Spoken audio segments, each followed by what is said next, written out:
Hello, my name is John Curran. I'm the chairman of the board of the Red Wing YMCA.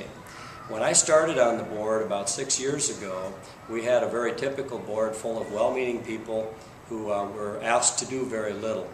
In the last 4 years, we've taken that board to a board that's fully involved with high expectations, and it's a board that people want to be part of because we're doing great things for a great organization.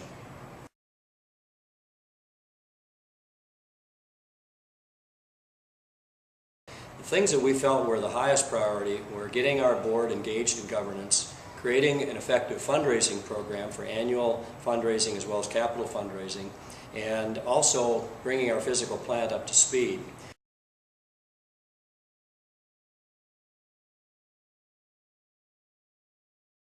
In the area of board governance, we challenged the board to take a look at the fact that while we had a very successful organization for the last 100 years, we were not positioned to be successful for the next 100 years. And so the first steps in that regard were to establish some new committees and realign some of our work with some of the important things that had to get done.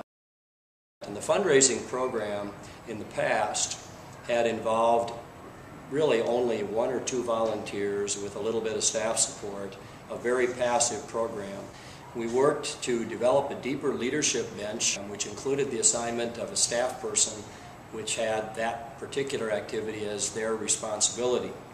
Additionally, we found that our fundraising was doing poorly in our business community, so we designed and executed what we called our business partner plan, which was a method for local businesses to demonstrate their support for the Y in return for some banners within our program as well as some website exposure for their business.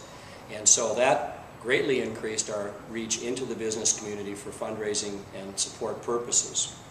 In the first year of creating this program, we more than doubled the amount of money raised. We took the number of volunteers to over 100, and we took the number of donors from just over 200 to over 500, and the program has progressed ever since.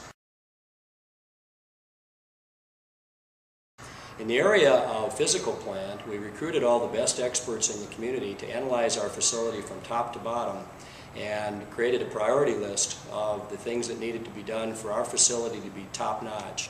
We figured out how much that was going to cost, and at the same time as we were doing annual fundraising, we went out and raised almost $1 million to do those things, and those things have now been completed.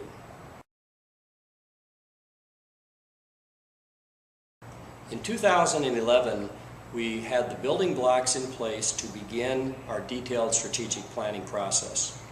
We did interviews of key community stakeholders. We researched community statistics. We recruited broad-based community task force members to do the actual planning. And we had a retreat to identify what we called our big questions. When this process had been completed, we began the process to align our entire staff and committee structure to address the big questions, including the involvement of over 350 volunteers in committee and policy work. The second emphasis in 2011 was that we began our extensive board development process. We did a self-assessment review process. We assessed individual strengths of board members, and we began board recruitment to meet the needs that we identified through this process. In 2012, we've taken what we think are the final steps in completing the transformation of our board. We implemented staff and board realignment, including creation of a cabinet of staff leaders and full staffing of all of our committees and task forces. We've also realigned our board agendas to constantly monitor the process of our strategic planning process. We're very proud of where our board is today, and we feel we are ready to successfully undertake the challenges of the next 100 years for the Red Wing YMCA.